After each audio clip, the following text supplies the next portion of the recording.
अस्सलाम वालेकुम। आज मैंने जो आइसक्रीम बनाई है ये बहुत ही छोटे से हमारे एक फ़ैन हैं उनके लिए बनाया है, जिनकी आवाज़ मैं आपको सुनाना चाहती हूँ इसलिए कि वो बहुत ही प्यारी सी आवाज़ है और बहुत ही स्वीट सी आवाज़ है। तो चलिए मैं पहले उसकी आवाज़ आपको सुनाती हूँ, उसके बाद फिर मैं आइसक्रीम बनाती हूँ। ये आइसक्रीम वाला पिज्जा बना दिए भाई अम्मी। आप लोग इनकी आवाज़ सुनकर ज़रूर हमें कमेंट्स बॉक्स में बताइएगा कि आप लोगों को इनकी आवाज़ कैसी लगी। मैंने दूध लिया है 1.5 लीटर, 1 लीटर ये है और आधा लीटर और बाद में मैंने ले लिया था। और पूरे दूध को मैंने बॉयल करते हुए हाफ़ लीटर दूध इसका सुखा दिया है और 1 लीटर दूध टोटल बच रहा है। इसको फिर मैंने नीचे रख दिया था ठंडा होने के लिए। और ये 3 पैकेट मिल्क पाउडर, किसी भी ब्रांड का मिल्क पाउडर ले लीजिए और इसे अच्छी तरह से किसी बाउल में घोल लीजिए। इतना दूध हो कि अच्छी तरह से उसमें वो मिक्स हो जाए। और उसके बाद फिर इसको हमने साइड में रख दिया है मिक्स करने के बाद।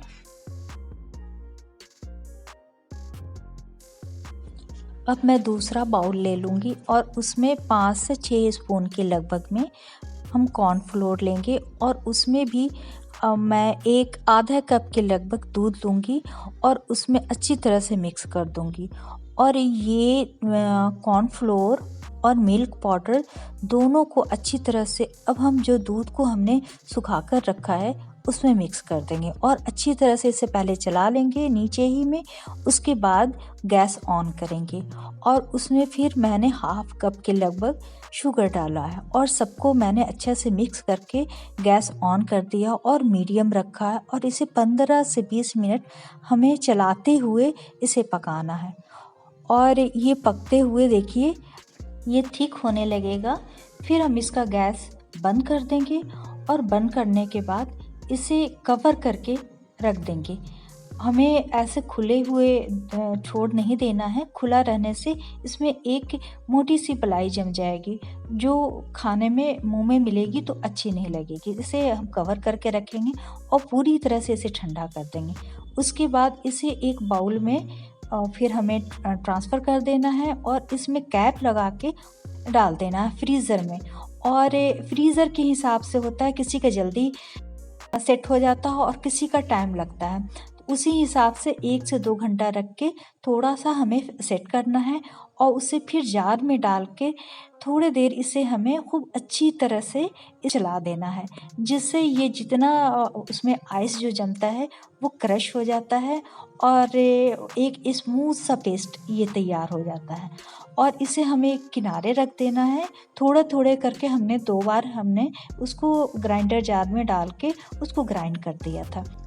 अब मैंने एक बाउल ले लिया है और उसमें व्हिप्ड क्रीम लेकर हमें 3 कप के लगभग हमें इलेक्ट्रिक बीटर से इसको बीट करना और ये जब तक डबल से ज़्यादा ना हो जाए तब तक बीट करते रहना है। इससे एक बहुत ही अच्छा क्रीमी सा टेस्ट आता है। बिल्कुल ये लगता है जैसा मार्केट का बनाया हुआ है।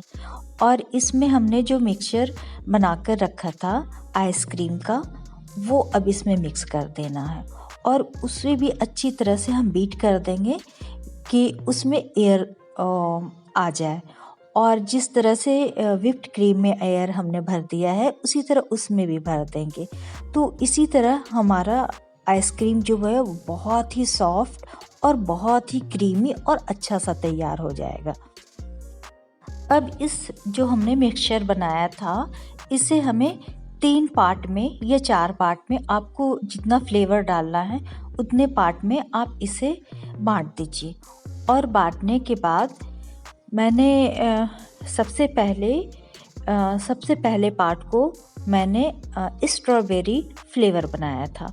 तो उसके लिए मैंने एक बाउल में ले लिया है और उसमें कलर हमने डाला है और ये पिंक कलर है। और स्ट्रॉबेरी क्रश जो मैंने घर में बनाया था वो 2 स्पून डाल दिया है और डाल के इसे अच्छी तरह से मिक्स कर दिया। आपके पास अगर स्ट्रॉबेरी एसेंस है तो उसे भी 1-2 ड्रॉप डाल दीजिए और इसे अच्छी तरह से मिक्स कर दीजिए और ये हो जाएगा हम। फ्रीज़र में डालने के लिए रेडी। तो ये अब हमने एक डब्बे में डाल दिया है और उसका कैप लगाकर अब इसे हम फ्रीज़र में डाल देंगे।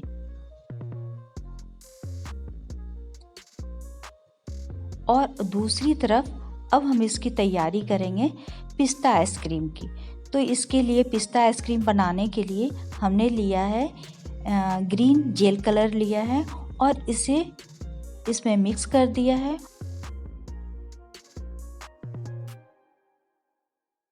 अब मैं जो आइसक्रीम को मैंने सेट करने के लिए रखा था वो फ्रीज़र में से निकाल लेंगे और इसे हम चेक करेंगे कि ये सेट हुआ है कि नहीं। तो ये पूरी तरह से सेट हो गया और मैं इसमें एक चीज़ डालना भूल गई थी, वो है टूटी फ्रूटी।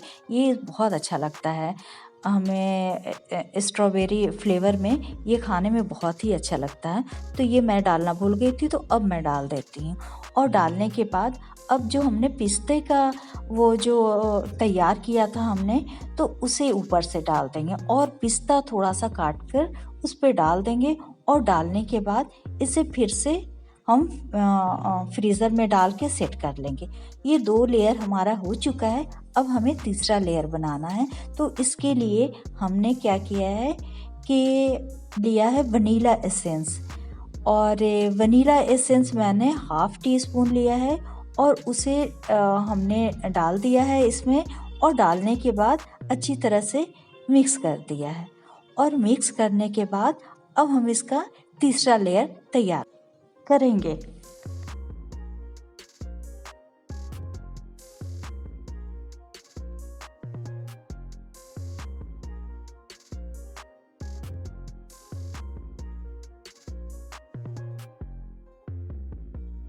ये अब तीसरा लेयर हमारा तैयार हो गया है।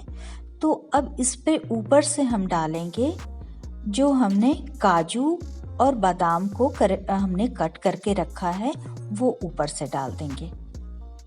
आप चाहिए तो सिर्फ काजू डाल दीजिए। मैंने काजू और बादाम दोनों मिक्स कर दिया है। आप चाहिए तो किशमिश भी डाल सकती हैं, मगर मैंने नहीं डाला है। और मैंने डाला है इसमें चिप्स डाला है, जो वाइट चॉकलेट का हमने चिप्स डाला है और ये बहुत ही अच्छा लगता है इसमें खाने में। आप चाहिए तो डार्क चॉकलेट का चिप्स भी आप डाल सकती हैं या चॉकलेट को शेव करके भी इसमें डाल सकती हैं। तो इससे इसका टेस्ट और भी ज़्यादा बढ़ जाता है। और ये देखिए हमारा आइसक्रीम सेट होके इस तरह का तैयार हुआ है। और इसको सर्व करने के टाइम आप इस पर स्ट्रॉबेरी क्रश डालिए या पाइनएप्पल क्रश से डेकोरेट कीजिए, बहुत अच्छा लगता है। वीडियो देखने के लिए शुक्रिया। अल्लाह हाफिज़।